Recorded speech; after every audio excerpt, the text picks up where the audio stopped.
Assalamualaikum warahmatullahi wabarakatuh. Alhamdulillah ya, kita ketemu lagi di pertemuan yang keberapa? Iya, yang ketiga. Semoga kita semua sehat, lahir, batin, fisik, psikologis, spiritual ya. Sehingga bisa belajar, bisa menuntut ilmu dengan baik, bisa memahami ilmu dengan baik, dan kemudian bisa mengamalkan. Sehingga ilmu kita menjadi ilmu yang barokah dan manfaat. Meski kalian mendengarkan saja, tapi fokus ya. Oke. Pada pertemuan ketiga ini kita akan mendiskusikan tentang bagaimana tahapan atau fase-fase dalam perkembangan keluarga. Jadi keluarga itu, kalau kemarin kita sudah mengkaji tentang keluarga itu apa, fungsinya apa, terus kemudian kriterianya apa. Nah sekarang dalam keluarga, ketika kita berkeluarga itu prosesnya seperti apa, dinamikanya bagaimana. Tahapan atau siklusnya yang akan kita jalani itu seperti apa. Nah, hari ini akan kita kaji secara garis besarnya saja untuk kita kita pahami sebagai kerangka berpikir tentang keluarga. Nah, siklus kehidupan bagi keluarga. Nah, ada beberapa fase, ada beberapa tahap kehidupan berkeluarga. Nah, kalian harus tahu. Jadi yang memutuskan untuk berkeluarga, karena sekarang kan ada ya yang memutuskan untuk memang sendiri tidak berkeluarga. Nah, yang memutuskan untuk berkeluarga harus tahu mengenai proses atau siklus yang akan dijalani ketika memilih berkeluarga. Nah, ada 6 tahapannya. Yang pertama yaitu masa lajang, sendirian, dewasa awal, meninggalkan rumah. Jadi meninggalkan rumah itu maksudnya adalah tidak lagi memiliki ketergantungan yang penuh pada keluarga, baik secara ekonomi atau secara psikologis, misalnya dalam mengambil keputusan. Kalau dulu itu terserah ayah, terserah ibu. Nah sekarang mungkin sudah mulai memiliki autonomi, self autonominya. Nah setelah itu berelasi, kenalan, ketemulah seseorang yang mungkin dirasa tepat untuk mendampingi hidupnya, menikah, maka masuklah tahap bergabung dalam keluarga yang baru, yaitu keluarga dari pasangan. Nah ini kan beda ya, keluarga kita dengan keluarga pasangan itu memiliki perbedaan. Maka di sini menjadi momen yang sangat penting sekali proses bergabung dalam keluarga yang baru. Kemudian setelah itu, setelah menikah, kemudian punya anak. Hadirlah anak. Kehadiran anak ini fasenya fase yang panjang. Karena anak kecil, bayi ya. Kemudian usia prasekolah atau batita dulu. Jadi ada bayi, batita, balita, prasekolah, kemudian usia sekolah, sampai kemudian di usia remaja. Setelah remaja, maka di proses keluarga selanjutnya yaitu di masa pertengahan, di mana anak-anak sudah mulai dewasa dan mereka mulai memilih pasangan hidup untuk berkeluarga, dan kemudian atau ya bisa berkeluarga, bisa meneruskan pendidikan, bisa yang lainnya lah, dimana sudah mulai terpisah dengan keluarga. Nah kemudian fase di masa terakhir, yaitu kita menjadi nenek kakek. Nah, fase-fase ini harus dipahami oleh orang-orang yang memilih untuk berkeluarga. Karena kesiapan mental terhadap proses-proses ini penting agar misalnya apa? Agar tidak muncul persoalan-persoalan. Misalnya anaknya mau kuliah keluar kota tidak boleh karena ibunya tidak tega. Anaknya mau bekerja kemana? Tidak boleh. Anaknya mau ini tidak boleh. Anaknya mau menikah dengan orang yang jauh tidak boleh. Kayaknya anaknya itu ya tidak boleh jauh-jauh dari orang tuanya, harus selalu bersama orang tuanya, tetap disupport secara material. Persoalan-persoalan itu tidak muncul ketika orang-orang atau individu yang hendak memasuki kehidupan berkeluarga itu memahami bahwa ada fase-fase kehidupan dalam berkeluarga. Nah, ini nanti di pertemuan-pertemuan selanjutnya akan kita bahas satu persatu. Tapi kali ini akan kita bahas secara umumnya saja. Agar kalian memiliki pemahaman ini loh yang akan kita kaji secara mendalam. Dan kita akan melihat nanti di masing-masing fase ini persoalan-persoalan apa yang muncul, kemudian solusinya seperti apa. Kemudian kalau kalian karena latar belakangnya adalah hukum, kemungkinan terjadi persoalan-persoalan hukum pada fase-fase ini di mana dan bagaimana penyelesaiannya secara hukum juga. Karena keluarga itu dilindungi secara hukum. Kita lihat yang pertama yaitu fase meninggalkan rumah dan menjadi dewasa muda yang lajang atau dewasa awal ya, yang lajang. Nah, ini di mana dari remaja kemudian menjadi dewasa awal. Sudah mulai jarang berinteraksi dengan keluarga. Kalau ada persoalan mencoba diselesaikan sendiri. Ada keluarga tetap tapi sifatnya misalnya kalau butuh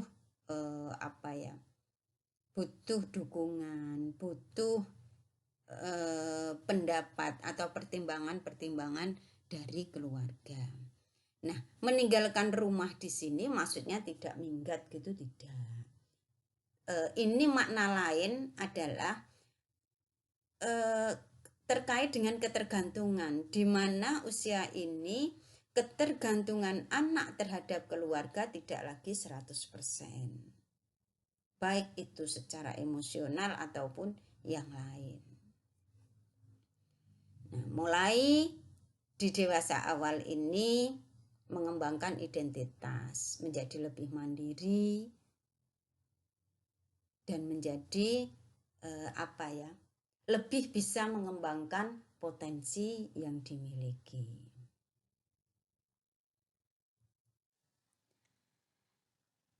Pelepasan keluarga sebagai dari keluarga inti ya, keluarga inti, sumber daya utama aspek ekonomi dan emosional. Jadi tetap keluarga itu menjadi sumber kekuatan secara emosional dan secara ekonomi. Tapi di usia ini mulai lepas. Kalau dulu semuanya kebutuhan itu dipenuhi oleh orang tua, tapi pada usia ini tidak. Malah ada juga yang mandiri, sangat mandiri sekali. Mulai muncul sense of autonominya. Oh, saya bisa kok melakukan sendiri. Sampai ada juga yang misalnya kalau ke orang tua itu tidak mau cerita yang tidak enak-enak. Ceritanya yang seneng-seneng. Misalnya yang bisa membahagiakan mereka. Di usia ini mulai mengembangkan jaringan. Jadi pertemanan lebih intens, punya gambaran yang jelas. Siapa sih kira-kira calon pendampingnya? Kalau melakukan perkenalan, ta'aruf misalnya, itu lebih berpikir serius daripada main-mainnya. Karena orientasinya sudah mulai muncul bagaimana saya membangun masa depan. Dengan siapa saya akan menjemput masa depan. Itu kalau secara pasangan. Di usia ini juga sudah mulai berpikir bagaimana pengembangan skill. Saya kompetensi di mana ya? Ikut pelatihan-pelatihan yang mendukung pada kompetensinya. Juga terkait dengan pendidikan, mulai kuliah. Ini kan kalian banyak yang jauh dari orang tua. Itu terkait orientasi pendidikan.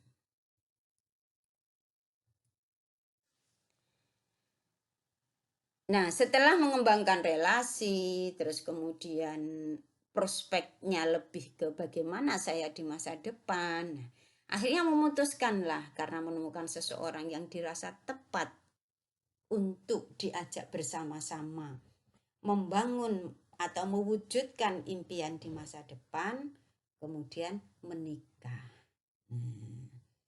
Dalam menikah ini ada banyak hal yang harus disiapkan karena pernikahan itu adalah salah satu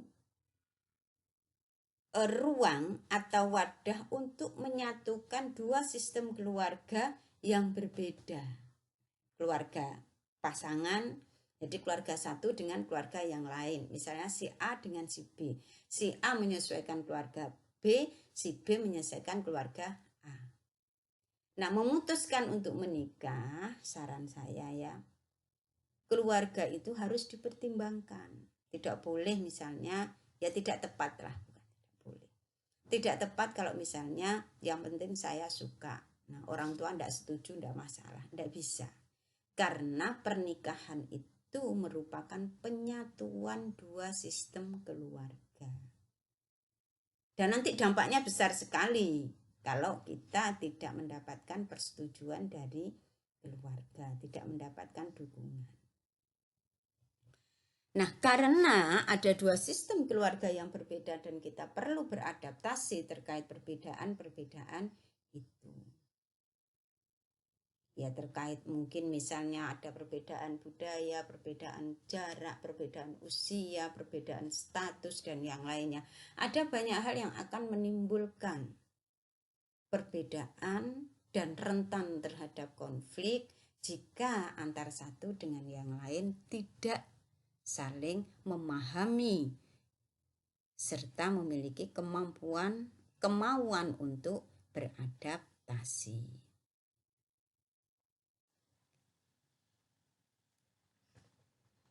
Pasangan dalam pernikahan itu merupakan sumber daya emosional utama. Di psikologi dikatakan demikian. Kenapa? Pasangan itu penting. Pentingnya di mana? Kalau kita sinyalnya sama, nah, apa namanya ya? Gelombangnya sama, maka kita bisa sama-sama untuk mewujudkan apa yang kita impikan. Nah, disinilah satu dengan yang lain harus saling mendukung, saling memahami, saling memuaskan, saling mengerti. Tercipta relasinya adalah saling. Tidak satu dengan yang lain jomplang gitu, tidak, tapi balance, saling membutuhkan satu dengan yang lain. Nah, kemudian bagaimana membangun harapan, menyesuaikan diri dengan realitas, dan pernikahan itu salah satu kemarin fungsinya adalah bagaimana kita bersepakat untuk melahirkan anak. Jadi membuat regenerasi turunan kita, dzurriyyah kita. Ya memang ada sih sekarang memutuskan untuk tidak mau punya anak dan yang lainnya. Tapi terlepas dari itu, secara undang-undang, secara teori, salah satu tugas utama dari keluarga adalah untuk mendapatkan keturunan. setelah menikah, kemudian menjadi orang tua. Menjadi orang tua berarti memiliki anak. Jadi sudah mulai tahapan selanjutnya, yaitu kehadiran anak. Kehadiran anak ini akan memberikan ruang yang berbeda pada dinamika kedua pasangan ini. Jadi pada pasangan ini, masing-masing dalam pasangan ini, bagaimana orang tua berperan menjadi orang tua, ayah sebagai ayah, ibu sebagai ibu. Nah, selain itu, tidak hanya soal sebagai orang tua, jangan pernah dilupakan relasi dengan pasangan. Jadi double, nambah lagi perannya. Kalau kemarin ketika menikah, itu kita perhatiannya hanya misalnya pada pasangan kita. Tapi ketika hadir anak, maka anak pun juga akan menjadi pertimbangan-pertimbangan ketika kita memutuskan sesuatu. Contoh misalnya, ada orang bekerja karena dirasa tidak cukup waktu dengan mengawal perkembangan anak dan yang lainnya, memutuskan untuk berhenti bekerja. Keputusan berhenti bekerja ini tidak bisa diputuskan sendirian, harus dengan koordinasi dengan pasangan. Karena apa? Nanti bisa saling support, saling menghargai terhadap pilihan-pilihan yang diambil. Mulailah di sini nanti persoalan-persoalan akan muncul ya, karena memang kehadiran anak dari satu sisi memang diharapkan banyak keluarga, tapi dari satu sisi memerlukan kearifan masing-masing anggota keluarga untuk beradaptasi terhadap situasi yang muncul. Nah, kehadiran anak ini merupakan fase yang panjang, karena seperti yang saya gambarkan tadi, mulai bayi, batita, balita, prasekolah, sekolah, SD, SMP, SMA, sampai kemudian mereka berada di tahap dewasa awal. Itu proses yang sangat panjang sekali dan membutuhkan energi yang luar biasa bagi orang tua atau keluarga.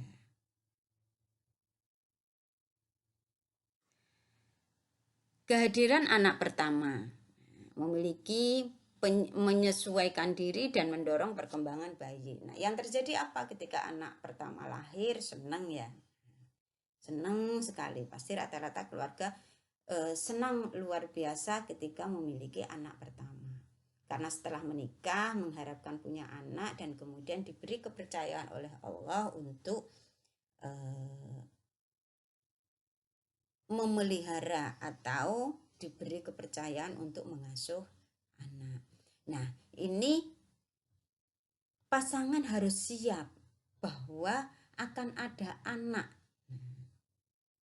Sehingga mereka harus menyesuaikan diri. Dan fokus, tambah lagi fokusnya adalah di bagaimana menstimulasi pada tumbuh kembang anak-anaknya atau pada usia bayi. Nah, apalagi kalau di usia bayi itu kan memang belum bisa apa-apa, sehingga apapun pada usia bayi itu sangat membutuhkan dukungan, intervensi, terus bantuan dari orang-orang di sekitarnya, terutama adalah orang tuanya atau bapak ibunya. Masa-masa pembentukan awal konsep diri, kepercayaan diri anak itu juga pada saat di usia bayi, bagaimana bisa dilihat dari bagaimana relasi antara orang tua dan anak. Nah, untuk ini kalau di awal perhatiannya hanya pada pasangan, kemudian lahir seorang anak, maka diperlukan kesediaan untuk memberikan perhatian juga pada anaknya. Tapi tidak juga pada anak saja, tetap karena relasinya antar pasangan, perhatian terhadap pasangan pun juga penting. Jadi dukungan, saling memberikan dukungan antar satu dengan yang lain.